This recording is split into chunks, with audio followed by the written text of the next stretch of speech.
Praise the Lord. அப்போஸ்தலனாகிய பேதுரு எழுதின பொதுவான முதலாம் நிருபம், முதல் அதிகாரம். இயேசு கிறிஸ்துவின் அப்போஸ்தலனாகிய பேதுரு பொந்து, கலாத்தியா, கப்பதோக்கியா, ஆசியா, பித்தினியா தேசங்களிலே சிதறி இருக்கிறவர்களில் பிதாவாகிய தேவனுடைய முன் அறிவின்படியே ஆவியானவரின் பரிசுத்தமாக்குதலினாலே கீழ்ப்படிதலுக்கும் இயேசு கிறிஸ்துவினுடைய இரத்தம் தெளிக்கப்படுதலுக்கும் தெரிந்து கொள்ளப்பட்ட பரதேசிகளுக்கு எழுதுகிறதாவது: கிருபையும் சமாதானமும் உங்களுக்கு பெருக கடவது. நம்முடைய கர்த்தராகிய இயேசு கிறிஸ்துவின் பிதாவாகிய தேவனுக்கு ஸ்தோத்திரம் உண்டாவதாக. அவர் இயேசு கிறிஸ்து மரித்தோரிலிருந்து எழுந்ததினாலே அழியாததும் மாசற்றதும் வாடாததுமாகிய சுதந்திரத்திற்கேதுவாக ஜீவனுள்ள நம்பிக்கை உண்டாகும்படி தமது மிகுந்த இரக்கத்தின்படியே நம்மை மறுபடியும் ஜனிப்பித்தார். கடைசி காலத்திலே வெளிப்பட ஆயத்தமாக்கப்பட்டிருக்கிற இரட்சிப்புக்கு ஏதுவாக விசுவாசத்தை கொண்டு தேவனுடைய பலத்தினாலே காக்கப்பட்டிருக்கிற உங்களுக்கு அந்த சுதந்திரம் பரலோகத்தில் வைக்கப்பட்டிருக்கிறது. இதிலே நீங்கள் மிகவும் சந்தோஷப்படுகிறீர்கள். என்றாலும் துன்பப்பட வேண்டியது அவசியமானதால் இப்பொழுது கொஞ்ச காலம் பலவிதமான சோதனைகளினாலே துக்கப்படுகிறீர்கள். அழிந்து போகிற பொன் அக்கினியினாலே சோதிக்கப்படும். அதை பார்க்கிலும் அதிக விலையேற பெற்றதாயிருக்கிற உங்கள் விசுவாசம் சோதிக்கப்பட்டு இயேசு கிறிஸ்து வெளிப்படும் போது உங்களுக்கு புகழ்ச்சியும் கனமும் மகிமையும் உண்டாக காணப்படும்.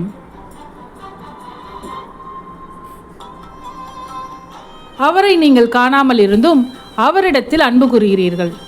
இப்பொழுது அவரை தரிசியாமல் இருந்தும் அவரிடத்தில் விசுவாசம் வைத்து சொல்லி முடியாததும் மகிமையால் நிறைந்ததுமாயிருக்கிற சந்தோஷம் உள்ளவர்களாய் களி கூர்ந்து உங்கள் விசுவாசத்தின் பலனாகிய ஆத்தும ரட்சிப்பை அடைகிறீர்கள்.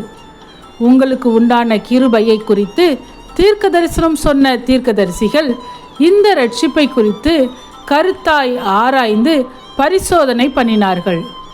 தங்களில் உள்ள கிறிஸ்துவின் ஆவியானவர் கிறிஸ்துவுக்கு உண்டாகும் பாடுகளையும் அவைகளுக்கு பின்வரும் மகிமைகளையும் முன் அறிவித்த போது இன்ன காலத்தை குறித்தார் என்பதையும் அந்த காலத்தின் சுவிசேஷம் இன்னதென்பதையும் ஆராய்ந்தார்கள். தங்கள் நிமித்தம் அல்ல, நமது நிமித்தமே இவைகளை தெரிவித்தார்கள் என்று அவர்களுக்கு வெளியாக்கப்பட்டது.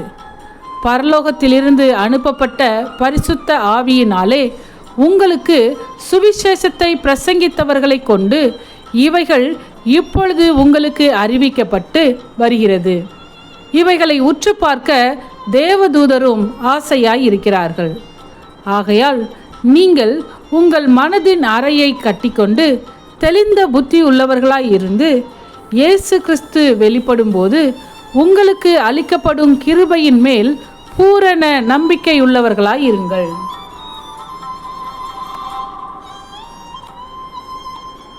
நீங்கள் முன்னே உங்கள் அறியாமையினாலே கொண்டிருந்த இச்சைகளின்படி இனி நடவாமல் கீழ்ப்படுகிற பிள்ளைகளாய் இருந்து உங்களை அழைத்தவர் பரிசுத்தராய் இருக்கிறது போல நீங்களும் உங்கள் நடக்கைகள் எல்லாவற்றிலேயும் பரிசுத்தராய் இருங்கள்.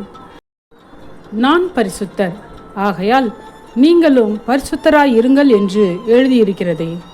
அன்றியும் பட்சபாதம் இல்லாமல் அவனவனுடைய கிரியைகளின்படி நியாயம் தீர்க்கிற வரை நீங்கள் பிதாவாக தொழுது கொண்டு வருகிறபடியால் இங்கே பரதேசிகளாய் சஞ்சரிக்கும் அளவும் பயத்துடனே நடந்து கொள்ளுங்கள்.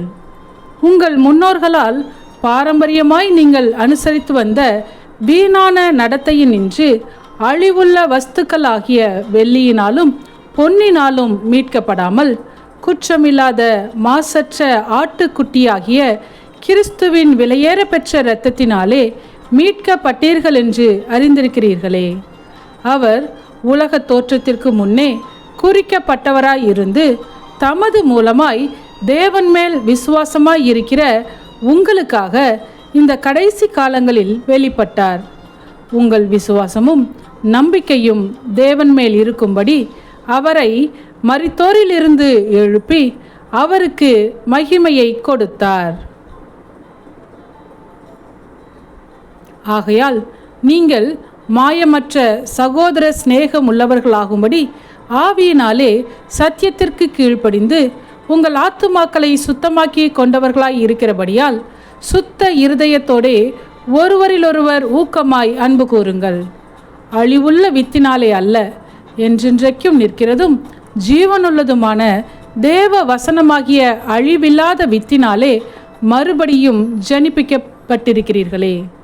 மாம்சமெல்லாம் புல்லை போலவும் மனுஷருடைய மகிமையெல்லாம் புல்லின் பூவை போலவும் இருக்கிறது. புல் உலர்ந்தது, அதன் பூவும் உதிர்ந்தது. கர்த்தருடைய வசனமோ என்றென்றைக்கும் நிலைத்திருக்கும். உங்களுக்கு சுவிசேஷமாய் அறிவிக்கப்பட்டு வருகிற வசனம் இதுவே. ஆமென். சத்தியத்தையும் அறிவீர்கள், சத்தியம் உங்களை விடுதலையாக்கும். இந்த வசனத்தின்படி அநேகர் சத்தியத்தை அறிந்து விடுதலையாக்கப்பட இந்த சேனலை லைக் செய்யுங்கள், அநேகருக்கு ஷேர் பண்ணுங்கள். ஜீவ வார்த்தையை தினமும் கேட்க சப்ஸ்கிரைப் செய்யுங்கள்.